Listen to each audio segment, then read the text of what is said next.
Hello, dear friends. We hope you're all doing well. And we are back today. We are here to read out to you Act 2 of The Post Office by Rabindranath Tagore. As you know, we read out Act 1 yesterday, and it was a great fun reading out such amazing texts. And today, also, the offline students of TEST decided to read Act 2. So let me tell you who is reading what. Amal is being read by Gauri. Madhav is Pritha. Gaffer and Fakir is Amy. Headman is Maltesh. Doctor is George. The voice is being read by Miraculin. King's Herald is Jamila.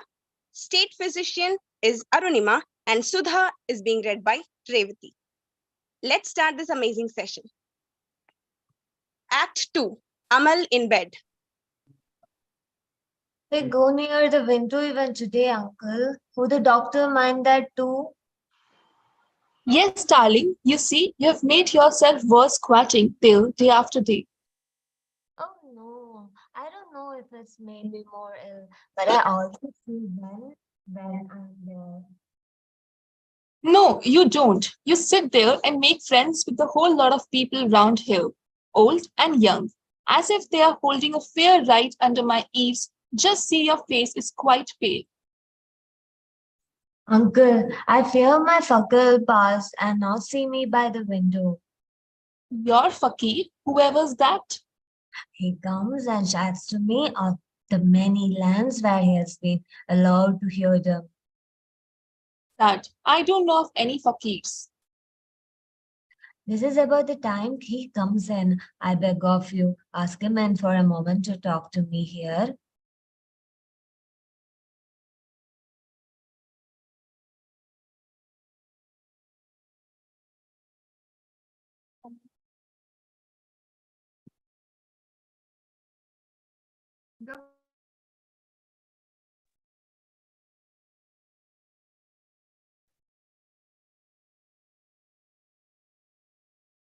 There you are. Come here, Fakir, by my side. On my word, but this is. I'm the Fakir. It beats my reckoning what you are not. Where have you been this time, Fakir?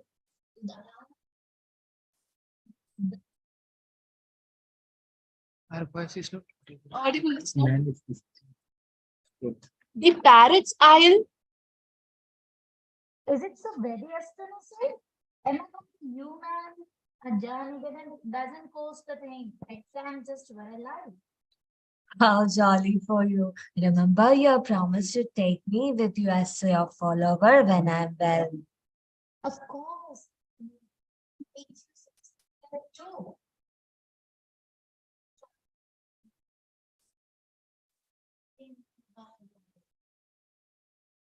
What's all this rigmarole?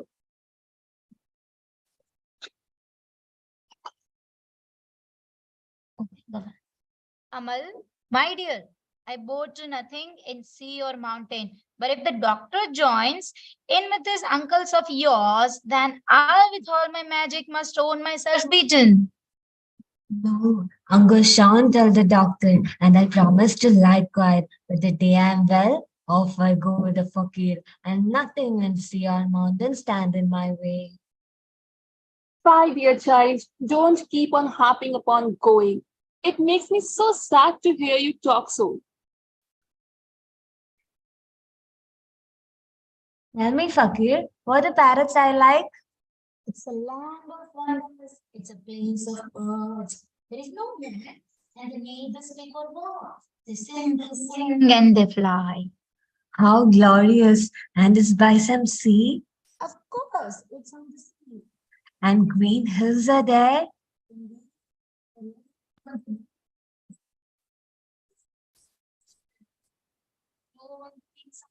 All the birds with their green wings fly back to their nest.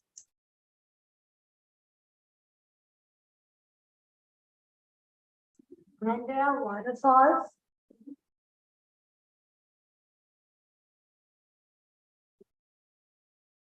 Dear me, of course, you don't have a hill without its waterfalls. Oh, it's like a melted diamonds. And my dear, what dances they have. Don't they make pebbles sing as they rush over them to sea? No devil of a doctor can stop them for a moment. The birds looked upon me as nothing but a man, quite a tiefling creature without wings, and they would have done nothing to do with me. Were it not so, I would build a small cabin for myself among their crowds of nests and pass my days counting the sea waves. Oh, I wish I were a bird then. But that would have been a bit of a job. I hear you have fixed up with a dairyman to be a hawk of curds when you grow up. I'm afraid such a business won't flourish among birds. You might land yourself into serious loss. Really, this is too much. Between you two, I shall turn crazy. Now I'm off. The dairyman being gone, uncle? And why shouldn't he? He won't bother his head running errands for your pet fakir in and out among the nests in his parrot's aisle. But he has left a jar of curd for you, saying that he is rather busy with his niece's wedding in the village, and he has got to order a band at Kamlipara. But he's going to marry me to his little niece. Dear me, we are in a fix now. He said she would find me a lovely little bride with a pair of pearl drops in her ears and dressed in a lovely red sari. And in the morning, she would milk with her own hands the black cow and feed me with the warm milk with foam on it from a brand new earthen cruse. And in the evenings, she would carry the lamb round the cow house and then come and sit by me to tell me the tales of Chamba and his 6 brothers. How delicious! The offer tempts even me, a fakir.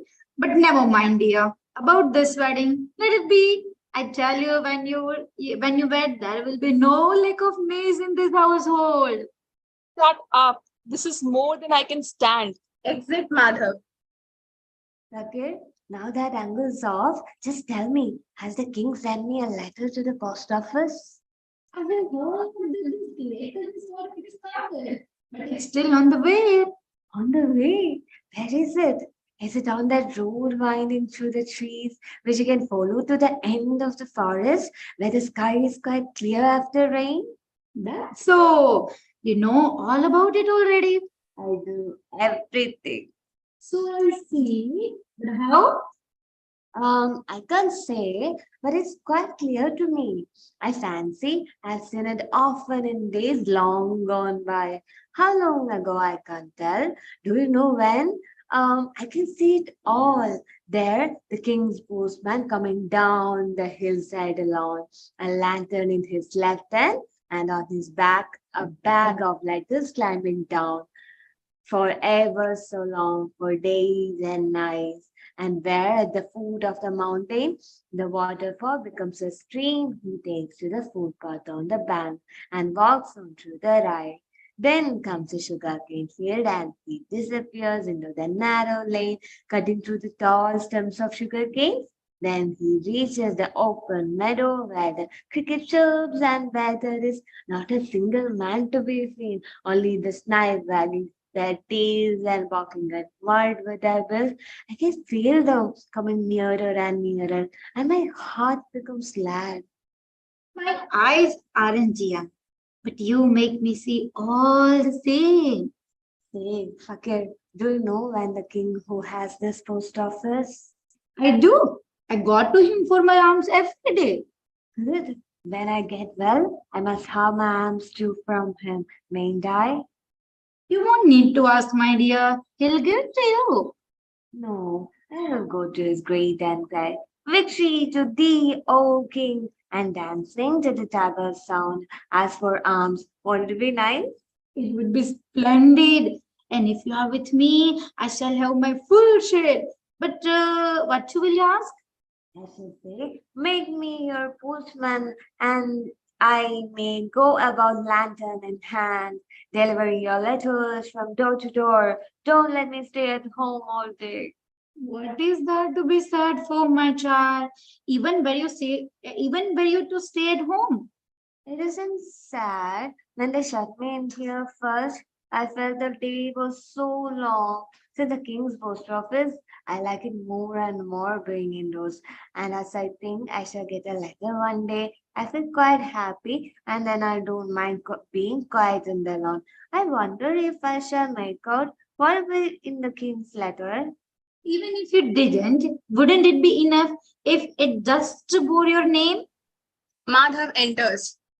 Have you any idea of the trouble you've got me into between you two? What's the matter? I hear you've let it get rumored about that the king has planted his office here to send messages to both of you. Well, what about it? Our headman, Panchnanan, has had it told to the king anonymously. Aren't we aware that everything reaches the king's ears?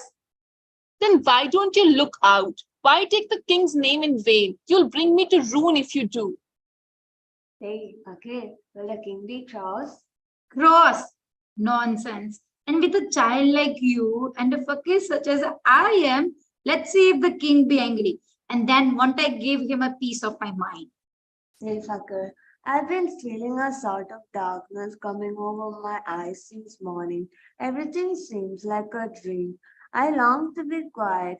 I don't feel like talking at all. When the king's letter come, suppose this room melts away all on a sudden. Suppose.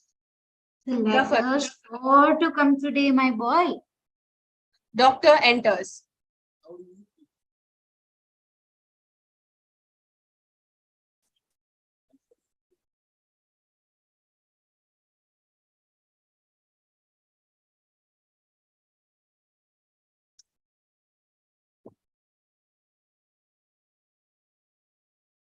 Feel awfully well today, doctor. All pain seems to have left me. Don't quite like the look of that smile. Bad sign that. He's feeling well. Chakradhan has observed. For goodness sake, doctor, leave Chakradhan alone. Tell me what's going to happen. Can't hold him in much longer, I fear. I warned you before. This looks like a fresh exposure.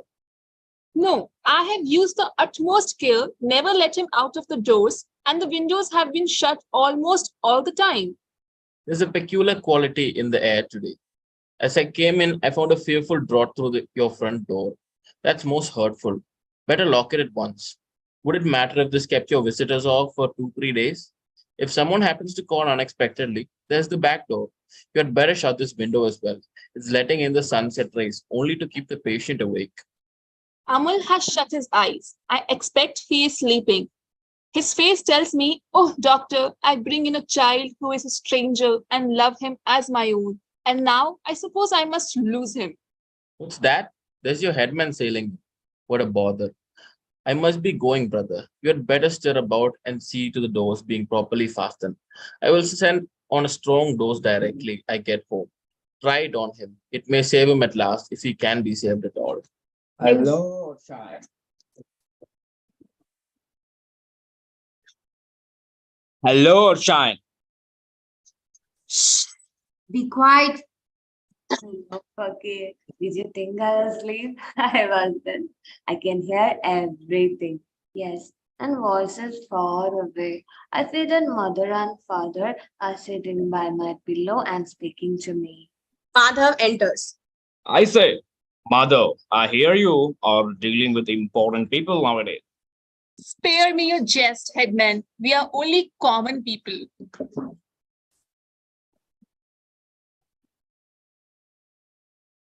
Don't love. It's my mom. But your child here is expecting a letter from a king.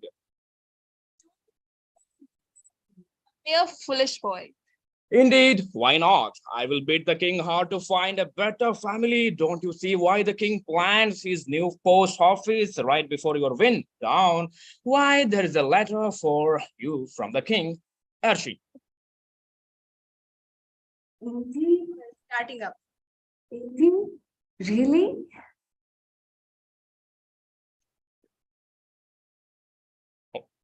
How can it be false? You are the king's charm. Here you are better. Ha ha ha, this is the letter. Please don't mock me. See, Fakir, is it so? Yes, my dear. As I, as a fakir, tell you, it is his letter. How is it I can't see? It all looks so blank to me. Where is there in the letter, Mr. Headman? The king says, I am calling you shortly. You had a better arranged for a rice offering for me. Palace fear is quite the tasteless to me. Now, ha ha. Madhav with folded palms. I request you, headman, please don't make fun about these things. Cutting jokes indeed. Dare he?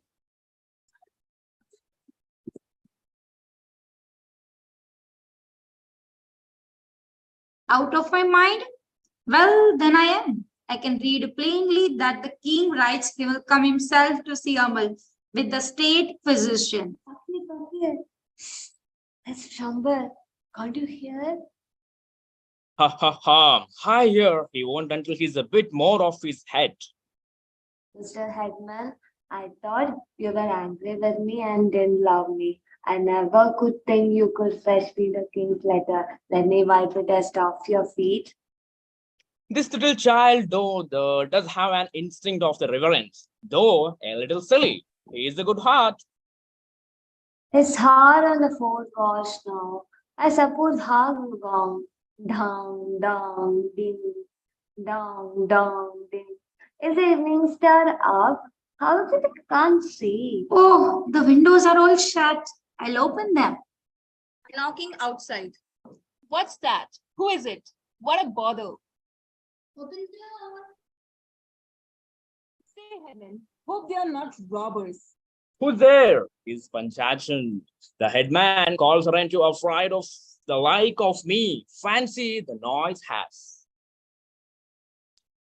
See that Panchana's voice carries far. Yes, show me the biggest robbers. Madhav peering out of the window. I should think the noise has ceased. They have smashed the door. The king's herald enters. Ours. A sovereign king comes tonight. Our sovereign king comes tonight. My God.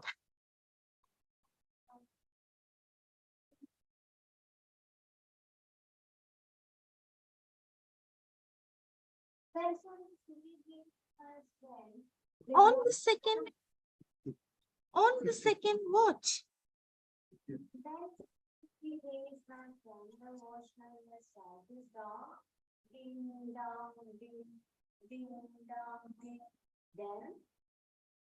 Yes, then the king sends his greatest physician to attend on his young friend.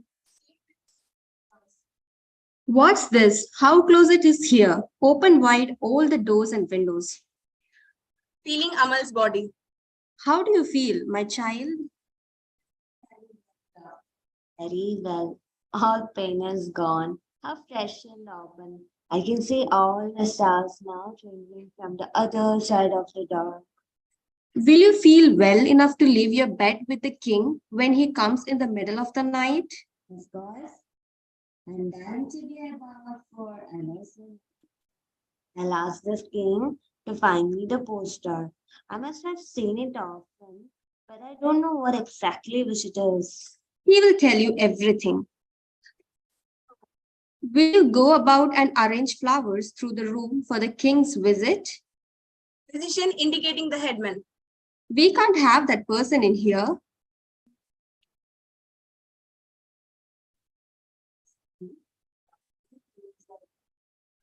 Very well, my child. He may remain if he is a friend of yours. Madhav whispering into Amal's ears. My child, the king loves you. He's coming himself. Beg for a gift from him.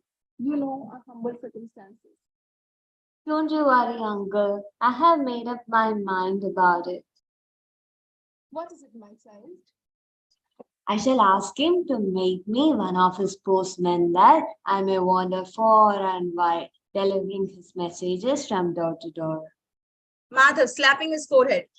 Alas, is that all? What will be our offerings to the king, uncle, when he comes? He has commanded puffed rice. Puffed rice, say headman. You're right. You said so. You knew it all. We didn't. If you send word to my house, then I could manage, for the king's advent really nice. No need at all. Now be quiet, all of you. Sleep is coming over him. I'll sit by his pillow. He is dropping into slumber. Blow out the oil lamp. Only let the starlight stream in. Hush, he slumbers. Madhav addressing Gafar. What are you standing there for like a statue, folding your palms? I am nervous. Say, are they good omens? Why are they darkening the room? How will starlight help? Silence. Unbelievable. Sudha enters. Amel, He is asleep. I have some flowers for him. Mayn't I give them into his own hand? Yes, you may. When will he be awake? When the king himself comes and calls him. Will you whisper a word for me in his ear? What shall I say? Tell him Sudha has not forgotten him. So that brings us to the end of Act 2 of the play The Post Office by Rabindranath Tagore. We hope that you enjoyed the video, and we are also trying to get better and better with every reading. So your suggestions or comments on how to get well will be highly appreciated. So thank you all. Thank